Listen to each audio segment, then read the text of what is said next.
Good day, everyone. We cannot deny the fact that we live in a world of fast-growing technologies. Every people wants its advancement, but surely few use it wisely.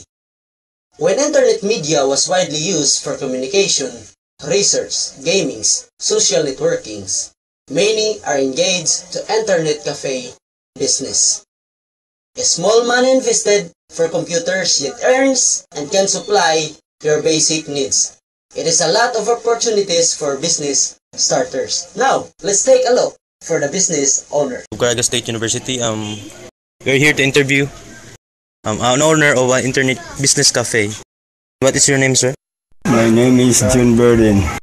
How much capital do you invest to start this business? 250,000. How much is the potential income per month? It is 25,000 a month.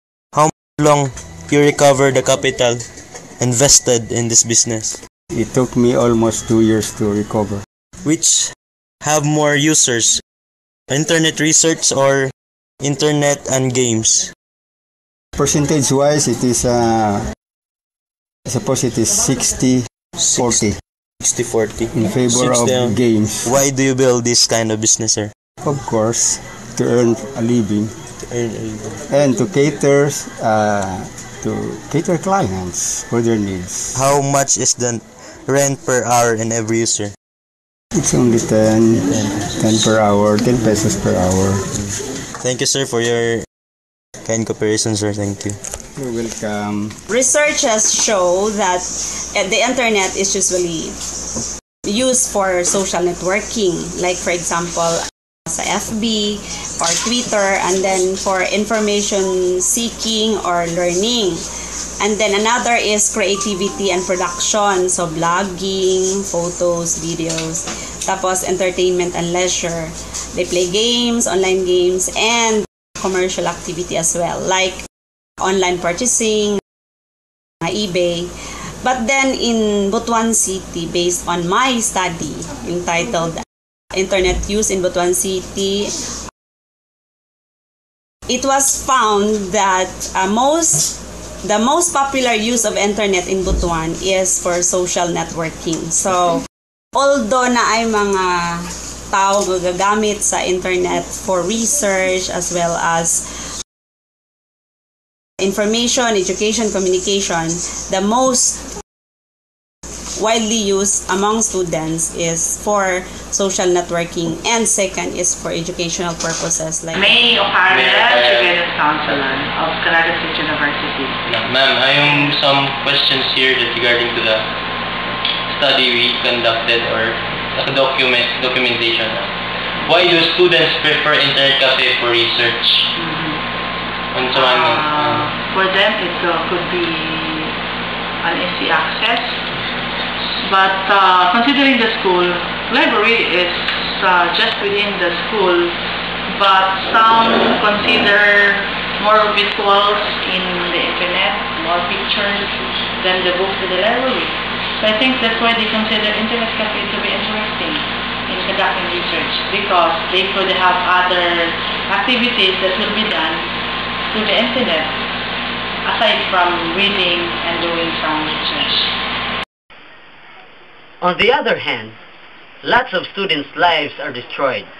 Dignity loses. Sometimes it leads to a crime. But who will we put our blames to this common and unresolved problem?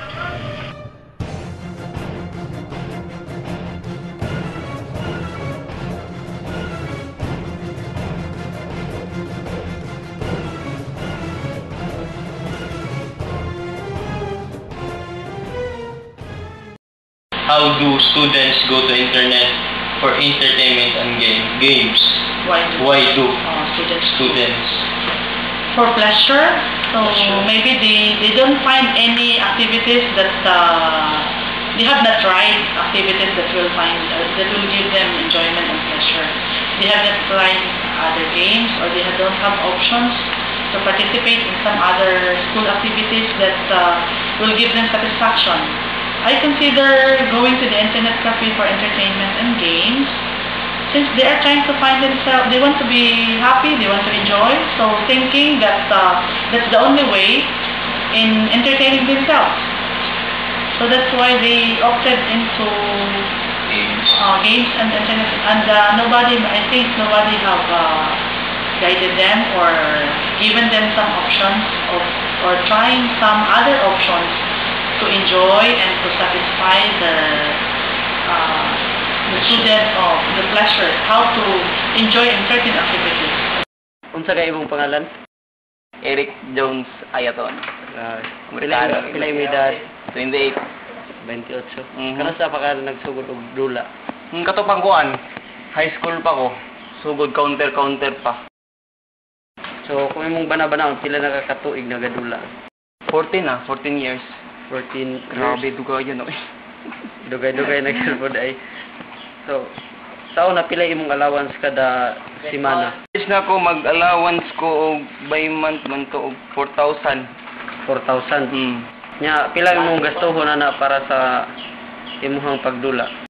Butan na nato sige kog overnight ato niya sa sinta ang magasto na ko kada adlaw. 9 PM to 6 AM. 9 PM to 6. Nya unsa may epekto ani sa imuhang academics? Kuan raw, wala lang ko ka-graduate. Kaya wa kayo ko. Di nalulungi ko sa kuan gid sa computer mo dahilan kaniyong gidula karon mo ni dahilan nganong visit nga dusa ni. Unya unsa may epekto po ani sa imuhang kuan panglawas? Dako daw kay tol. Nabantayan ako na kay siya kay kada magdula basta kaya mag-overnight mi sige memory loss. Kasagaran lagi ako mga amigo kay wala ko kabalo sa pangalan. Naan na sila sa ako dito sa George mo kay lato gi atay. Ako kay lang ko sa numero wala ko kay sa pangalan ba. Among nabalitaan nga ikaw usa ka medical specialist. So naa kay degree nga doctor, so mangutana mi unsay may isulti nimo about sa mga estudyante nga sa among survey na kuan sila nag-overnight sila tungod sa lagi ng mga duwa, mga entertainment. So unsa may imong kasulti about anak so may mga epekto sa mga estudyante? I assume nga pagdugay na inang oras no from after supper until midnight, lapas pa midnight, early dawn, morning. So mo gahin yun na no less than 5 hours, 6 hours. Makuha ng ilang number of hours to sleep. Muli sila kalas 2 kadlawon, mamata na po kalas 7. So kanang 4 hours sa estudyante nga level, di na maayo na kulang sa tulog 4 hours lang o 5 hours. Kausa ka bisis, maring okay na. Pero kaduha katulog o 4, kada semana, kada bulan, dili na maayo. So, physically, ang first effect diyan is over-fatigue. So, once ma-over-fatigue ang tao, physiologically, dayon, mo follow ang effect. Una, di ka pa muna na og tarong. Maubos ang mental capacity to think, to recall, to memorize, to decide, even to decide. So, kaduha, ang immune resistance niya. Kulang sa pahulay, kulang sa tulog, gamay po ang iyang immune response. So, ang resistance niya to combat a disease or an illness or a virus, hinay na. Kaya niubos naman ang iyang immune system. So, in return, dali na siya magkasakit. Luya lawas, dali magkasakit, ubo-ubo din si pundayon, then mapiktahan na yan. Katulo, mayo kung ang iyang budget pang-computer, gigahin ito pang-computer, tabi katong pang-computer niya sa pagkaon to niya. So, dako kayo epekto na siyahang lawas. Kaya kung para pagkaon to niya, yung ikuha one day, so budget na lang siya biscuit, no? O sardinas na lang all the time. Imbis magkapalit pa og prutas, gulay. Pang-sustainer sa to sa vitamins and minerals. Makuha naman. Kay mahal biya ng computer. I know, bisan no, sa pag-i-offer nila tagod 2 pesos niya, pero tagdugay man, 6 hours. So, 50 pesos siya po, sudan na siya. No? So, I just hope na sila yung separate budget yan. Kaya kung wala, ako kayo nag-epekto sa ilang. Ako sa rin mong pangalan? Tawag na kong Lucky. Si Lucky. Sila yung mong edad lang? 19. Ano ka gikan? Murag bubog pa man ka. Gikan naman, kasitan. Sa mga oras, o kung sa mga oras naman?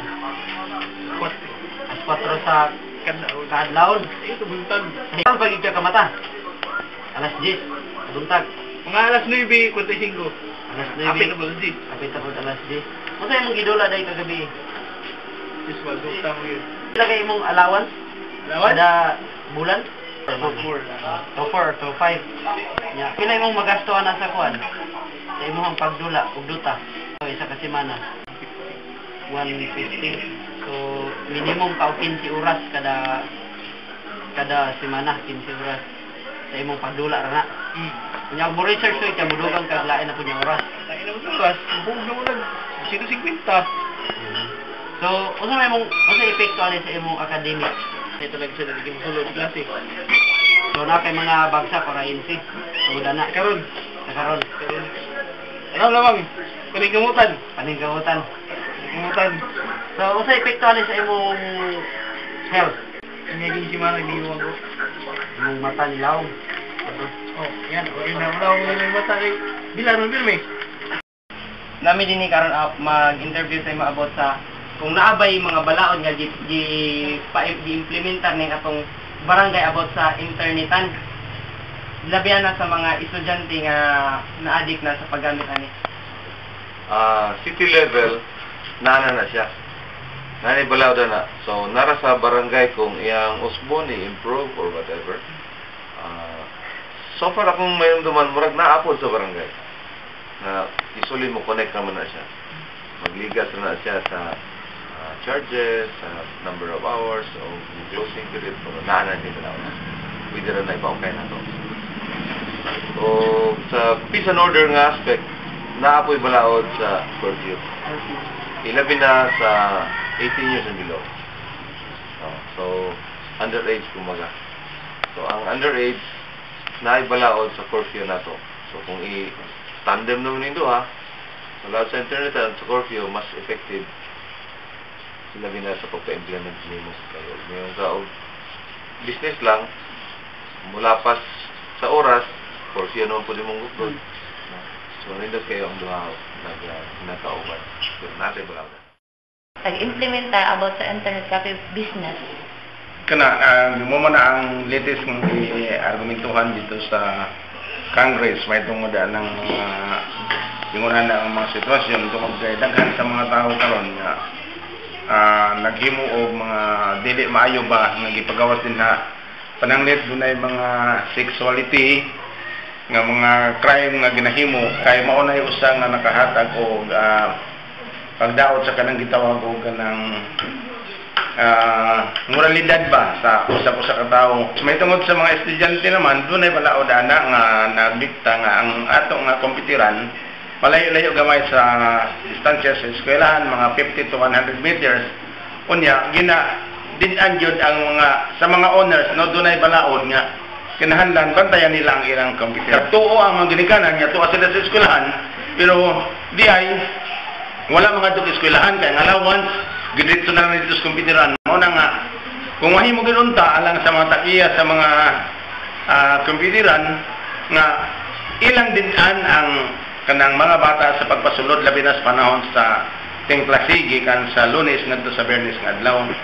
Og tugutan man kaning sila tagaan sa mga bata ang mga ginikanan og recreation ng mga anak aron po niya makuan sila kanang mahibalo sila gamay sa computer isang wala sa ilang pagkabatanon kanang adlaw nga Domingo kay mo nang recreation day o sa uban Sabado aron niya tagaan po ang chance nga makagamit sila sa computer. Isip ko sa ka-DILG director kung sa'yo may ikasunti sa mga internet cafe owner nga wala magsunod sa balaod.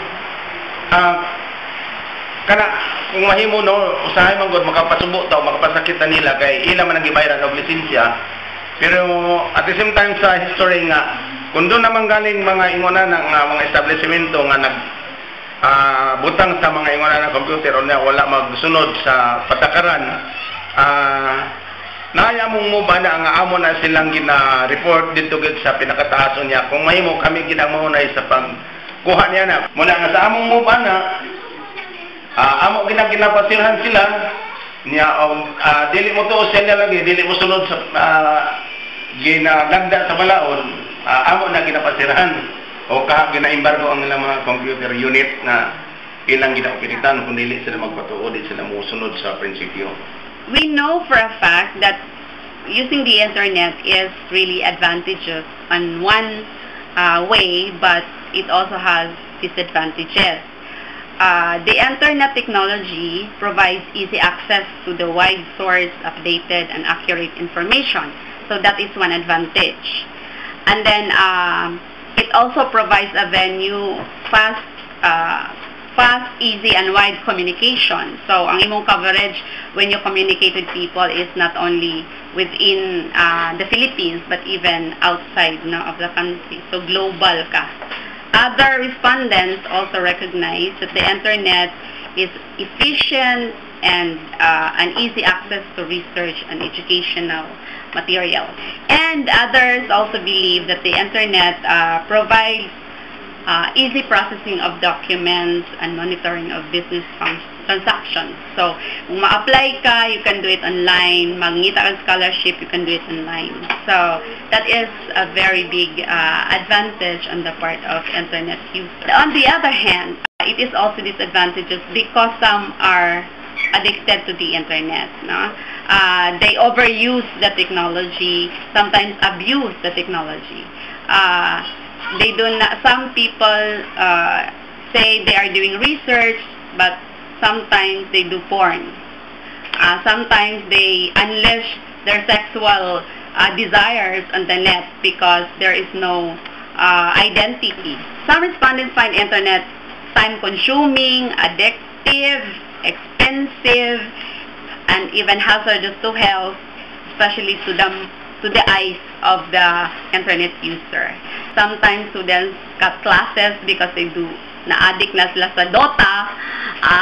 Some also di na matulog because they do porn in the night, in the evening. Sometimes even mamakak na or even manigbas og allowance para makapag-internet. Make a decision, what will I do with my life? What would I would like to become? Will I have to stay with this to become a game enthusiast? Or consider myself making a program where I'll find interest? If they're really interested in the games, why not consider taking up computer courses? And I will make my own, not I just play with it. No? I will enroll in IT or BSCS, and I will pursue this interest by making my own program. So, or for those who are already addicted, it's not easy to stop immediately. There's a process. They really have to pray to God for help because it's not easy. Any person could not change himself alone. We need God. We need the Holy Spirit. We need whoever is our God, whatever religion you have. There is a superpower above there who can do things that are impossible that we cannot do. Even in terms of saying no to things. Saying no to things that we cannot do away. We need help. So that help comes from above. If one thing, you really have to make a decision. Because life is a choice. And even God gave us the freedom to choose. And the life that we live now is the life that we choose today. What we choose today is the life that we will have tomorrow.